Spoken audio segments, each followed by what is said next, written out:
జయిస్తాడు.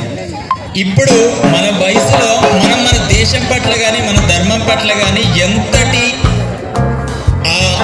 భక్తితోటి గౌరవంతో ఉంటున్నాం.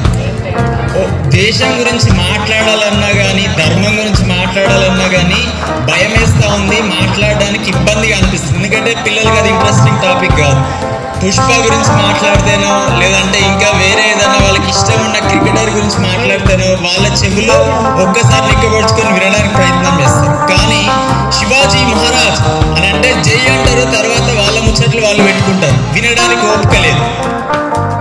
ఇట్లాంటి పరిస్థితుల లోపల మన దేశ యువత విద్యార్థులు ఒకవేళ గనక మన మూలాలని, మన మతాన్ని, మన ధర్మాన్ని అర్థం చేసుకోలేకపోతే రాబోయే భవిష్యత్తు లోపల ఇట్లాంటి ఆకర్షణలు, ప్రలోభాలు పెరిగిపోయి ఎటువంటి కష్టం, ఇబ్బంది లేకుండా సునాయాసంగా ఇతరులు మనల్ని మన మతానికి, ధర్మానికి దూరం చేయగలుగుతున్నారు.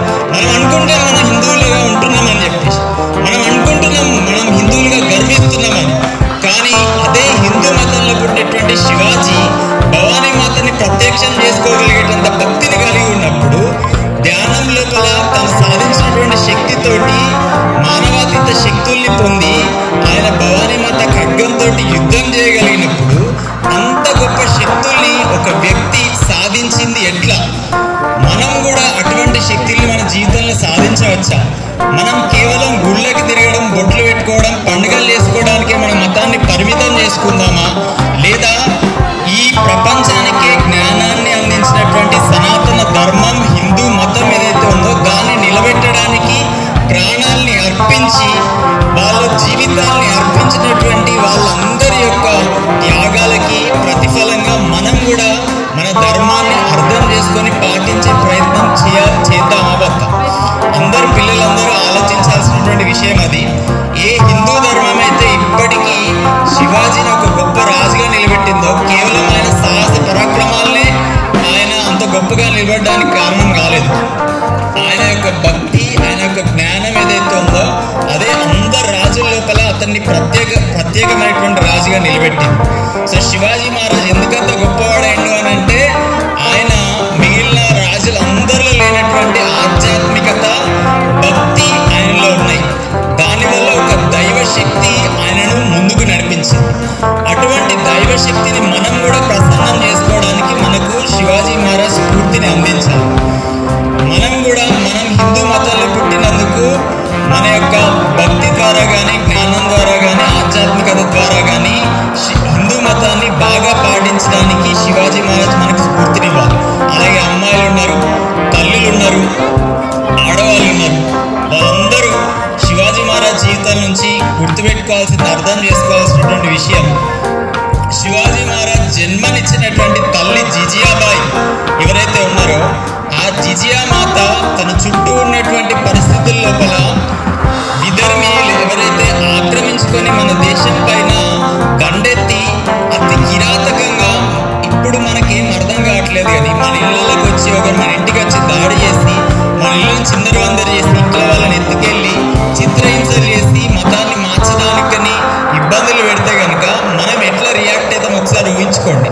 అటువంటి పరిస్థితుల లోపల తను దైవంగా ఆరాధించేటువంటి శివాలయంలోని శివలింగం పైన ఒక విధర్మీని చూసి, శత్రువుని చూసి ఒళ్ళు మండిపోయి ఆవేదనతోటి, బాధతోటి ఆ తల్లి తపన పడితే భక్తితోటి పూజ చేసి నా కడుపు లోపల ఈ శత్రువులని, నీచులని, దుర్మార్గులని తరిమి కొట్టేటువంటి వీరుడు నా కడుపులో పుట్టాలి అని చెప్పేసి ఒక తల్లి తప్పిస్తే శివాజీ మహారాజ్ పుట్టినాడు. ఒక తీవ్రమైన తపన, ఆవేదనకి ఖచ్చితంగా దానికి అనుగుణమైనటువంటి ఆత్మ శరీరంలోకి ప్రవేశించి పుత్రుడిగా పుడతారనే దానికి ఒక సజీవ సాక్ష్యం శివాజీ మహారాజ్ వాళ్ళ తల్లి. ఒకవేళ గనక ఇక్కడ ఇట్లా పోతా ఉంటాడు, బయట ఏమైనా గొడవ అవుతుంది అనుకోండి, మా అమ్మలైతే మన నాన్నలైతే మనకి ఏమని చెప్తారు, అక్కడ గొడవ అవుతుందరూ అక్కడికి లోకల్ లోరి అని చెప్పేసి మన అమ్మ నాన్న చెప్తారు. కానీ శివాజీ వాళ్ళ అమ్మ నాన్న ఏమని చెప్తారంటే, శివాజీ అక్కడ గొడవ అవుతుంది, పోయేది సెటిల్ చేసిరా, వాళ్ళకి ఇబ్బంది కాకుండా చూడని చెప్తారు. అది మనం పెరిగినటువంటి దానికి, శివాజీ పెరిగినటువంటి దానికి ఉన్న తేడా. మనకి ఉండాల్సినటువంటి శిక్షణ, మనకు ఉండాల్సినటువంటి జ్ఞానం, మన యొక్క వ్యక్తిత్వం ఎలా ఉండాలి, ఎటువంటి గురువుల మధ్యలో మనం మన పిల్లల్ని పెంచాలి అనేటువంటి తల్లులు పిల్లలు అందరూ ఆలోచించాల్సినటువంటి విషయం.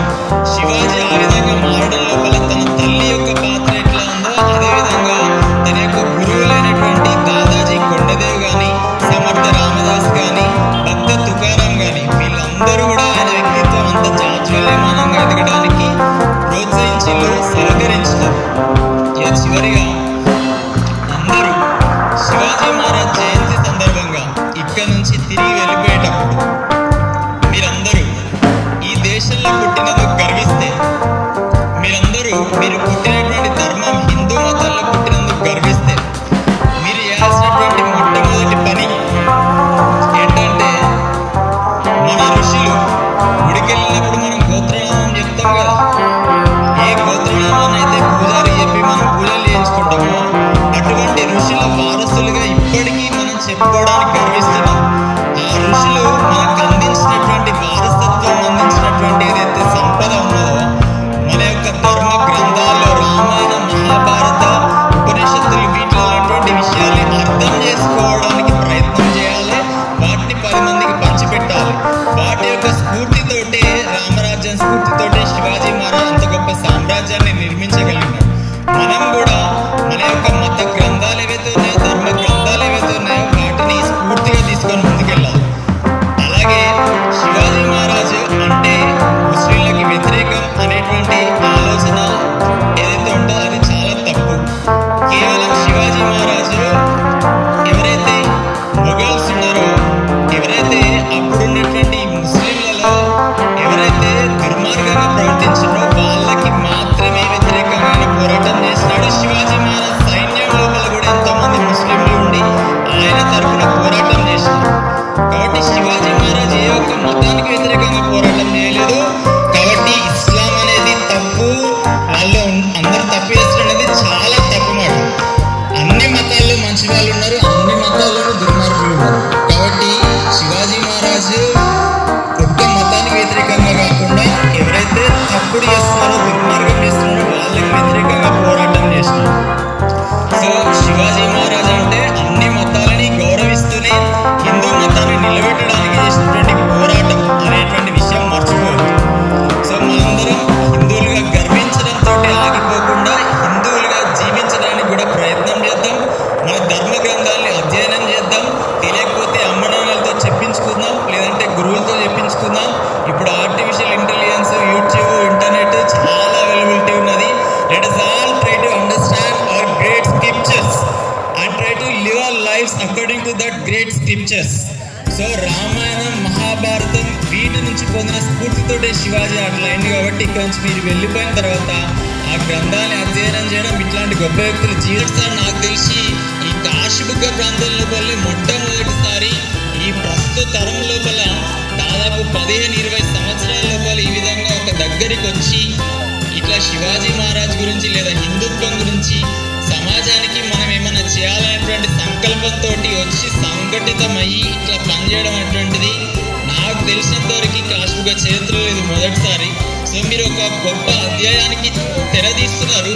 మీ యొక్క స్ఫూర్తితోటి రాబోయే తరం లోపల ఈ కాశీబుగ్గ ప్రాంతంగా యువకులు గర్విస్తూ మంచి హిందువులుగా బ్రతకడానికి, మంచి జీవితాన్ని గడపడానికి, ఆడవాళ్ళని, స్త్రీలని గౌరవిస్తూ మంచి జీవన విధానాన్ని పాటిస్తూ మనం పుట్టిన హిందూ మతాన్ని ఆచరించడానికి మీరు పెట్టిన శివాజీ మహారాజ్ యువసేన అందరికీ స్ఫూర్తినిస్తుందని, మీరు కూడా మీ జీవితాల లోపల శివాజీ మహారాజ్ యొక్క స్ఫూర్తిని శివాజీ మహారాజ్కి జై అని చెప్పడంతో ఆపేయకుండా శివాజీ మహారాజ్లా ఈ నినాదమే వినబడాలి.